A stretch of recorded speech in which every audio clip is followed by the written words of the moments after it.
രാഹുൽ മാങ്കൂട്ടത്തിനെതിരെ പരാതി. ലൈംഗികാതിക്രമ കേസിലെ പരാതിക്കാരിയുടെ ഭർത്താവ് മുഖ്യമന്ത്രിക്കും DGPക്കും പരാതി നൽകി.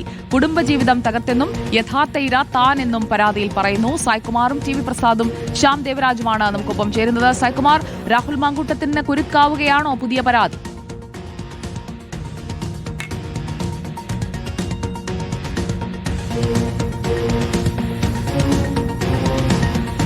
തീർച്ചയായും സുജയ, രാഹുൽ മാങ്കൂട്ടത്തിന് കുരുക്കായി മാറുകയാണ് പുതിയ പരാതി എന്ന് തന്നെ പറയേണ്ടി വരും. അതിജീവിതയുടെ ഭർത്താവാണ് ഇപ്പോൾ ഇങ്ങനെയൊരു പരാതിയുമായി, ഗുരുതരമായിട്ടുള്ള ഒരു പരാതിയുമായി ഇപ്പോൾ DGPയെയും മുഖ്യമന്ത്രിയെയും സമീപിച്ചിരിക്കുന്നത്. ഇതിൽ പറയുന്ന പ്രധാനപ്പെട്ട കാര്യം, തന്റെ കുടുംബജീവിതം നശിപ്പിച്ചത് യഥാർത്ഥത്തിൽ രാഹുൽ മാങ്കൂട്ടത്തിൽ MLA ആണ്. ഈ പരാതിയുമായി ബന്ധപ്പെട്ട് തന്റെ ഭാര്യയുടെ സംഭാഷണങ്ങളടക്കം പുറത്തുവരികയും തങ്ങളുടെ കുടുംബ പശ്ചാത്തലമടക്കം സമൂഹത്തിൽ ചർച്ചയാവുകയും ചെയ്തു. താനും ഭാര്യയും തമ്മിലുള്ള ചെറിയ സൗന്ദര്യപ്പിണക്കം അത് ചൂഷണം ചെയ്തുകൊണ്ടാണ് രാഹുൽ മാങ്കൂട്ടത്തിൽ തന്റെ ഭാര്യയുമായി ചങ്ങാത്തം സ്ഥാപിച്ചത്, അതുമായി ചൂഷണം നടത്തുകയും ചെയ്തത്. ഇതിനുശേഷമാണ് തന്റെ കുടുംബ ജീവിതം തന്നെ തകരാൻ തുടങ്ങിയത്. താനും ഭാര്യയും തമ്മിൽ അത്ര വലിയ പ്രശ്നങ്ങളൊന്നും തന്നെ ഉണ്ടായിരുന്നില്ല. തങ്ങൾ വിവാഹശേഷം തിരുവനന്തപുരത്താണ് താമസിച്ചിരുന്നത്. താൻ ഏക മകനായതിനാൽ തനിക്ക് ഇടയ്ക്ക് തങ്ങളുടെ രക്ഷിതാക്കളുടെ അടുത്തേക്ക് പാലക്കാടേക്ക് വരേണ്ട സാഹചര്യം ഉണ്ടായിരുന്നു. അപ്പോൾ താൻ ഇല്ലാത്ത സമയത്താണ് രാഹുൽ മാങ്കൂട്ടത്തിൽ തന്റെ ഭാര്യയുമായി ബന്ധം സ്ഥാപിച്ചത്. രാഹുൽ ഇതിനു മുൻപ് പറഞ്ഞിരുന്നത്, കോടതിയിലടക്കം പറഞ്ഞിരുന്നത്, ഇവരുടെ കുടുംബജീവിതത്തിൽ ഉണ്ടായ പ്രശ്നങ്ങളിൽ ഒരു മധ്യസ്ഥനായിട്ടാണ് താൻ ശ്രമിച്ചിരുന്നത്, പെൺകുട്ടിയുമായി സംസാരിച്ചിരുന്നത് എന്നാണ്. എന്നാൽ ഒരു ഘട്ടത്തിൽ പോലും താനുമായി രാഹുൽ മാങ്കൂട്ടത്തിൽ സംസാരിച്ചിട്ടില്ല. എന്താണ് തങ്ങൾക്കിടയിലെ പ്രശ്നങ്ങളെന്ന് രാഹുൽ അന്വേഷിച്ചിട്ടില്ല. രാഹുലിന്റെ ലൈംഗിക താല്പര്യം ഉപയോഗിക്കുക മാത്രമാണ് രാഹുൽ മാങ്കൂട്ടത്തിൽ ചെയ്തത്. അത് ചൂഷണം ചെയ്യുകയായിരുന്നു ഈ പെൺകുട്ടിയെ എന്നാണ് രാഹുൽ, ഈ യുവാവ് ഇപ്പോൾ നൽകിയിട്ടുള്ള പരാതിയിൽ പറയുന്നത്. തനിക്ക് മാനഹാനി ഉണ്ടായി, സാമ്പത്തിക നഷ്ടമുണ്ടായി, കുടുംബജീവിതം തകരുന്ന സാഹചര്യമുണ്ടായി. ഇതിനെല്ലാം ഉത്തരവാദി രാഹുൽ മാങ്കൂട്ടത്തിൽ എന്ന പാലക്കാട്ടെ ജനപ്രതിനിധിയാണ്.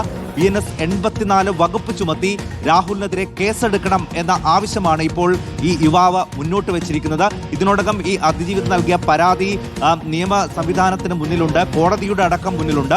അതിനോടൊപ്പം തന്നെയാണ് ഇപ്പോൾ ഈ യുവതിയുടെ ഭർത്താവ് കൂടി ഗുരുതരമായ ആക്ഷേപങ്ങൾ ഉന്നയിച്ചുകൊണ്ട് രാഹുൽ മാങ്കൂട്ടത്തിനെതിരെ പരാതി നൽകിയിരിക്കുന്നത്. സുജയ, സ്വാഭാവികമായും DGP ഇതിന്റെ നിയമസാധ്യത പരിശോധിക്കുകയായിരിക്കും ഇനി ചെയ്യുക. അതിനുശേഷം കീഴ് ഉദ്യോഗസ്ഥർക്ക് ഇത് കൈമാറും. അതിനുശേഷമായിരിക്കും കേസടക്കം എടുക്കേണ്ട നടപടികളിലേക്ക് പോകുക. എന്തായാലും ഇത്രനാൾ അതിജീവിത നൽകിയ പരാതി മാത്രമാണ് രാഹുൽ മാങ്കൂട്ടത്തിന് കുരുക്കായി ഉണ്ടായിരുന്നെങ്കിൽ ഇപ്പോൾ അതിജീവിതയുടെ ഭർത്താവ് കൂടി ആ പരാതിയുമായി രംഗത്തേക്ക് വരുന്നത്. പറയുന്നൊരു പ്രധാനപ്പെട്ട കാര്യം, ഈ കേസിൽ യഥാർത്ഥ ഇര താനാണ്, തന്റെ ജീവിതമാണ് യഥാർത്ഥത്തിൽ ഇവിടെ ചവിട്ടിയരയ്ക്കപ്പെട്ടത്, നശിപ്പിക്കപ്പെട്ടത്. അതിനുത്തരവാദി രാഹുൽ മാങ്കൂട്ടത്തിൽ എന്നാണ് ഈ പരാതിയിൽ പറയുന്ന പ്രധാനപ്പെട്ട കാര്യം. ഓക്കെ, യഥാർത്ഥ ഇര താനെന്ന് കൂടി പരാതിയിൽ പറഞ്ഞു വരികയാണ് TV പ്രസാദ്. ഈ പരാതിയുടെ ഗൗരവം കൂടുകയല്ലേ? ഉറപ്പായും. അതായത് നേരത്തെ ഒരു പരാതിക്കാരി ഉന്നയിച്ച പരാതി ഉണ്ടായിരുന്നു. അത് പോലീസിന് കൈമാറി. മുഖ്യമന്ത്രിക്കാണ് അന്ന് പരാതി കൊടുത്തത്. പോലീസ് പിന്നീട് അത് മറ്റ് സംവിധാനങ്ങളുമായി, നിയമ സംവിധാനങ്ങളുമായി മുന്നോട്ട് പോയി കോടതിയുടെ മുന്നിലെത്തി. കോടതിയിൽ നിന്ന് മുൻകൂർ ജാമ്യം കിട്ടിയ സ്ഥിതിയിലാണ് ഇപ്പോൾ രാഹുൽ മാങ്കൂട്ടത്തിലുള്ളത്. അന്ന് രാഹുൽ മാങ്കൂട്ടത്തിലെല്ലാം കോടതിയിൽ ഉന്നയിച്ച വാദങ്ങൾ അത് കെട്ടുകഥകളാണ്, അങ്ങനെയൊന്നും ഉണ്ടായിട്ടേ ഇല്ല എന്നുള്ളതാണ്. ആ കോടതിയിൽ ഉന്നയിച്ച വാദങ്ങൾ പോലും കളവായിരുന്നു എന്ന് തെളിയിക്കുന്ന ഒരു പരാതിയാണ് ഇപ്പോൾ DGPയുടെ മുന്നിലേക്ക് വരുന്നത്. അതിലിനി എന്തൊക്കെയാണ് ചെയ്യാൻ കഴിയുക എന്നതിൻ്റെ നിയമസാധ്യത തേടുകയാണ് പോലീസ് ഹെഡ്ക്വാർട്ടേഴ്സിൽ നിന്ന് ഉന്നത പോലീസ് ഉദ്യോഗസ്ഥർ. അതായത് തങ്ങൾക്കിടയിലുള്ള പ്രശ്നം പരിഹരിക്കാനാണ് താൻ എത്തിയത് എന്നാണ് കോടതിയിൽ രാഹുൽ മാങ്കൂട്ടത്തിൽ പറഞ്ഞു വെച്ചിട്ടുണ്ടായത്. എന്നാൽ തങ്ങൾക്കിടയിൽ അങ്ങനെയൊരു പ്രശ്നം ഉണ്ടായിരുന്നില്ലെന്നും അങ്ങനെയൊരു ഇടപെടൽ രാഹുൽ മാങ്കൂട്ടത്തിൻ്റെ ഭാഗമായി ഉണ്ടായിരുന്നില്ല എന്നുള്ളതാണ് പെൺകുട്ടിയുടെ ഭർത്താവ് പറയുന്നത്. അങ്ങനെ ഒരു പ്രശ്നം ഉണ്ടായിരുന്നുവെങ്കിൽ ആ രാഹുൽ മാങ്കൂട്ടത്തിൽ MLA വിളിക്കേണ്ടിയിരുന്നത് തന്നെയായിരുന്നില്ല. അങ്ങനെയൊരു വിളി ഉണ്ടായിരുന്നില്ല, അങ്ങനെയൊരു കാണലുണ്ടായിരുന്നില്ല, അങ്ങനെയൊരു സംഭാഷണം ഉണ്ടായിരുന്നില്ല. പിന്നീട് ഇപ്പോൾ പരാതിക്കാരിയായ പെൺകുട്ടിയെ തൻ്റെ ലൈംഗിക താല്പര്യങ്ങൾക്ക് ഉപയോഗിക്കുകയായിരുന്നു. രാഹുൽ മാങ്കൂട്ടത്തിൻ്റെ നിർബന്ധപ്രകാരമാണ് ഗർഭധാരണമുണ്ടായത്. ഒപ്പം രാഹുൽ മാങ്കൂട്ടത്തിൻ്റെ നിർബന്ധപ്രകാരമാണ് പിന്നീട് ഗർഭചിത്രവും ഉണ്ടായത്. അതുകൊണ്ട് തൻ്റെ കുടുംബം തകർന്നു.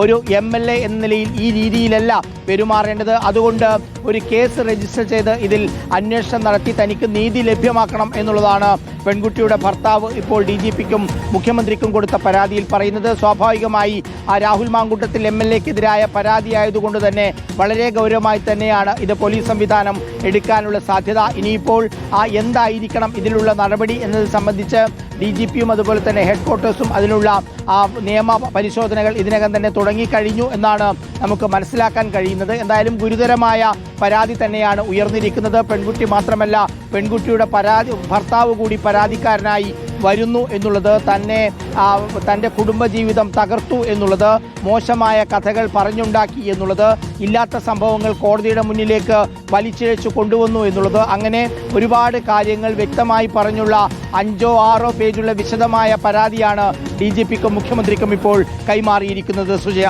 പ്രസാദ്, അതിജീവിതയുടെ പരാതിയിന്മേൽ ഇപ്പോൾ മുൻകൂർ ജാമ്യം നേടി നിൽക്കുന്ന ഒരു ഘട്ടത്തിലാണ് അടുത്ത പരാതി കൂടി വരുന്നത്. അപ്പോൾ ഇത് രണ്ടും കൂടി ചേർത്തുള്ള ഒരു ഗൗരവം ഇനിയുള്ള അന്വേഷണത്തിൽ ഉണ്ടാവില്ലേ? ഉറപ്പായും ഉണ്ടാകും. ഇതിന് മറ്റൊരു കേസായി രജിസ്റ്റർ ചെയ്യുമോ എന്നുള്ളതാണ് സുജിയ ഏറ്റവും പ്രധാനപ്പെട്ട കാര്യം. അതിൽ സ്വാഭാവികമായും പോലീസിന് നിയമോപദേശം വേണ്ടിവരും. ഇപ്പോൾ നിലവിൽ അന്വേഷിക്കുന്ന അന്വേഷണ ടീമിൻ്റെ ഭാഗമായി തന്നെ ഈ പരാതിയും പോകുമോ, അല്ല പ്രത്യേകമായി മറ്റൊരു സംവിധാനത്തെ ഇത് ഏൽപ്പിക്കുമോ എന്നത് സംബന്ധിച്ചുള്ള തീരുമാനങ്ങളൊന്നും ഇതുവരെയും വന്നിട്ടില്ല. ഇത് സംബന്ധിച്ചുള്ള പരിശോധനകൾ നടക്കുന്നു എന്നാണ് നമുക്ക് ഹെഡ്ക്വാർട്ടേഴ്സിൽ നിന്ന് മനസ്സിലാകുന്നത്. എന്തായാലും ഇത് ഏറെ ഗൗരവമുള്ള പരാതിയായി മാറി എന്നുള്ളതാണ്. പെൺകുട്ടി മാത്രമല്ല, പെൺകുട്ടിയുടെ ഭർത്താവ് കൂടി അവിടുത്തെ MLAക്കെതിരെ, രാഹുൽ മാങ്കൂട്ടത്തിനെതിരെ രംഗത്ത് വരുന്നു എന്നുള്ളത് ഒരു ചെറിയ കാര്യമല്ല. ഈ കേസിനെ സംബന്ധിച്ച് ഏറെ പ്രധാനപ്പെട്ടതാണ്. മറ്റൊന്നുള്ളത് സ്വാഭാവികമായി തദ്ദേശ തെരഞ്ഞെടുപ്പാണ്. തദ്ദേശ തെരഞ്ഞെടുപ്പ് നടക്കുന്ന പാലക്കാട് ഉൾപ്പെടെയുള്ള മണ്ഡലങ്ങളുണ്ട്. ആ പാലക്കാട് മണ്ഡലത്തിലെ നിലവിലുള്ള MLA കൂടിയാണ് രാഹുൽ മാങ്കൂട്ടത്തിൽ എന്നുള്ളതാണ്. അങ്ങനെയുള്ള ഈ ഒരു ഘട്ടത്തിൽ ഈ പരാതിക്ക് പ്രസക്തി ഏറെയാണ്. മാത്രമല്ല സുജയ, പരാതിയിൽ പറഞ്ഞ് നമ്മൾ നേരത്തെ പറയാൻ വിട്ടുപോയ ഒരു ഭാഗം എന്ന് പറയുന്നത് പെൺകുട്ടിയുടെ ഫോട്ടോ ഉൾപ്പെടെ, അതായത് തങ്ങളുടെ കല്യാണ ഫോട്ടോ ഉൾപ്പെടെ പ്രചരിപ്പിച്ചത് കോൺഗ്രസ് പ്രവർത്തകരായ ആളുകളാണ്. അതായത് രാഹുൽ മാങ്കൂട്ടത്തിൻ്റെ തന്നെ പാർട്ടിയിൽപ്പെട്ട ആളുകളാണ് ആ രീതിയിൽ ചെയ്തിരിക്കുന്നത് എന്നുകൂടി ആ പരാതിയുടെ ഭാഗമായി പറയുന്നുണ്ട്. അതായത് ആ പെൺകുട്ടിയെയും തന്നെയും സമൂഹത്തിൻ്റെ മധ്യത്തിലേക്ക് വലിച്ചു കൊണ്ടുവരാനും ഈ പ്രതി ശ്രമിച്ചു എന്നുള്ളതാണ് പരാതിയുടെ ഭാഗമായി പറയുന്നത്. ഇങ്ങനെ ഒട്ടേറെ കാര്യങ്ങൾ വ്യക്തമാക്കിക്കൊണ്ടുള്ള ഒരു പരാതിയാണ് ഇപ്പോൾ DGPക്ക് മുന്നിലേക്ക് എത്തിയിരിക്കുന്നത്. ഇനി എന്ത് തീരുമാനം എന്നുള്ളതാണ് ഏറ്റവും പ്രധാനം. ഏത് രീതിയിലാണ് ഇതിനെ കൈകാര്യം ചെയ്യുന്നത് എന്നുള്ളതാണ് പ്രധാനം. ഞാൻ നേരത്തെ പറഞ്ഞതുപോലെ പ്രത്യേകം ഒരു കേസായി പരിഗണിക്കുമോ, കേസായി രജിസ്റ്റർ ചെയ്യുമോ, ഇനി വേറെ ടീം ഇത് അന്വേഷിക്കുമോ, മറ്റ് പോലീസ് സംവിധാനമായിരിക്കും, അല്ല നിലവിൽ അന്വേഷിക്കുന്ന ടീമിനെ തന്നെയായിരിക്കോ ഇത് കൈകാര്യം ചെയ്യുക, തുടങ്ങി ഒരുപാട് കാര്യങ്ങളിൽ വ്യക്തത വരുത്താനുണ്ട്. മാത്രവുമല്ല ഇതിലൊരു നിയമോപദേശം ഏറെ പ്രധാനമാണ്. എങ്ങനെയാണ് ഇങ്ങനെയൊരു കേസിൽ, ഇങ്ങനെയൊരു പരാതിയിൽ ഒരു തീരുമാനമെടുക്കുക എന്നത് സംബന്ധിച്ച്. എന്തായാലും നമ്മൾ നേരത്തെ പറഞ്ഞതുപോലെ രാഹുൽ മാങ്കൂട്ടത്തിന് ഒരു കുരുക്കാവുകയാണ്. രാഹുൽ മാങ്കൂട്ടത്തിൽ ഒരുപക്ഷെ വീണ്ടും മത്സരിക്കാനുള്ള ഒരു നീക്കത്തിലേക്കൊക്കെ പോകുമ്പോൾ അതിനുൾപ്പെടെ വിലങ്ങ് തടിയാവുന്ന രീതിയിലുള്ള ഒരു നടപടിയാണ് എന്തായാലും പെൺകുട്ടിയുടെ ഭർത്താവിൻ്റെ ഭാഗമായി പരാതിയായി വന്നിരിക്കുന്നത്. സുജിയ. ശ്യാം ദേവരാജുമുണ്ട് നമുക്കൊപ്പം. ശ്യാം ദേവരാജ്, കുടുംബജീവിതം തകർത്തു MLA എന്നുള്ള ഒരു പരാതിയാണ് ഇപ്പോൾ മുഖ്യമന്ത്രിക്കും DGPക്കും പരാതിക്കാരിയുടെ ഭർത്താവ് നൽകിയിരിക്കുന്നത്. ഈ പരാതിയിന്മേൽ നിയമപരമായി എത്രത്തോളം നീങ്ങാൻ കഴിയും? ഇതൊരു ശക്തമായ പരാതിയാണ്, അല്ലെങ്കിൽ തെളിവുകൾ ഉള്ള പരാതി തന്നെയാണ്. പക്ഷെ അത് ഗൗരവതരമായ കുറ്റമെന്നത് BNSലെ ഭാരതീയ ന്യായ സംഹിതയിലെ 84-ാം വകുപ്പ് അനുസരിച്ച്, അതായത് വിവാഹിതയായ സ്ത്രീയെ ഇത്തരം അവിഹിത ബന്ധത്തിനായി തട്ടിക്കൊണ്ടുപോയി എന്ന കാര്യമാണ്. അത് സ്വാധീനിച്ചു അല്ലെങ്കിൽ തട്ടിക്കൊണ്ടുപോയി എന്ന കുറ്റമാണ് ഇതിൽ ചുമത്തണം എന്ന് പരാതിക്കാരൻ തന്നെ ആവശ്യപ്പെട്ടിരിക്കുന്നത്. അത് സംബന്ധിച്ചാണ് DGPക്കും മുഖ്യമന്ത്രിക്കും പരാതി നൽകിയത്. സ്വാഭാവികമായും DGPയുടെ ഓഫീസിൽ നിന്ന് ഇത് ഒരുപക്ഷെ ഈ ഇദ്ദേഹം താമസിക്കുന്ന സ്ഥലത്തെ പോലീസ് സ്റ്റേഷനിലേക്കായിരിക്കും ഈ പരാതി കൈമാറുകയും ചെയ്യുക. അതിനുശേഷമായിരിക്കും പോലീസ് മൊഴിയെടുത്തതിനു ശേഷം കേസ് രജിസ്റ്റർ ചെയ്യുക. പരമാവധി 2 വർഷം വരെ ശിക്ഷ ലഭിക്കാവുന്ന കുറ്റമാണ് ഇത്. മാത്രമല്ല ഇതൊരു വിവാഹിതയായ സ്ത്രീയാണ് എന്ന് അറിഞ്ഞുകൊണ്ടാണ് ആ സ്ത്രീയെ രാഹുൽ മാങ്കൂട്ടത്തിൽ MLA സ്വാധീനിക്കുകയും അവരെ തട്ടിക്കൊണ്ടു പോവുകയും ചെയ്യുന്നത്. അങ്ങനെ സ്വാധീനിച്ച് വശപ്പെടുത്തി കൊണ്ടുപോകുന്നത്, തുടർന്നൊരു നിയമവിരുദ്ധമായ രീതിയിൽ ഒരു ലൈംഗിക ബന്ധത്തിലേക്ക് പോകുന്നത്, അത് തന്നെ നിയമവിരുദ്ധതയാണ്. അതുകൊണ്ടാണ് ഇതിന്റെ യഥാർത്ഥ ഇര താനാണ് എന്ന് ഈ പരാതിക്കാരൻ പറയുകയും ചെയ്യുന്നത്, സൂചിപ്പിക്കുകയും ചെയ്യുന്നത്. BNS നിയമം അനുസരിച്ച് ഏതാണ്ട് 2 വർഷം വരെ തടവും പിഴയും കിട്ടാവുന്ന, ശിക്ഷ ലഭിക്കാവുന്ന കുറ്റമാണ് ഒരുപക്ഷെ ചുമത്താനുള്ള സാധ്യതയും, രാഹുൽ മാങ്കൂട്ടത്തിനെതിരെ ചുമത്താനുള്ള സാധ്യതയും. ഇത് വാറന്റ് ഇല്ലാതെ പോലീസിന് നേരിട്ട് അറസ്റ്റ് ചെയ്യാനും കഴിയുകയില്ല. ജാമ്യം ലഭിക്കാവുന്ന കുറ്റവുമാണ്. മജിസ്ട്രേറ്റ് കോടതിയിൽ വിചാരണ നടത്താവുന്ന ഒരു താരതമ്യേന കഠിനമായ കുറ്റകൃത്യമെന്ന് നമുക്ക് പറയാൻ കഴിയില്ല. പക്ഷേ ആ കുറ്റകൃത്യം നിലനിൽക്കുന്ന കുറ്റകൃത്യമാണെന്ന് തന്നെ നമുക്ക് ഒരുപക്ഷെ വ്യാഖ്യാനിക്കാം.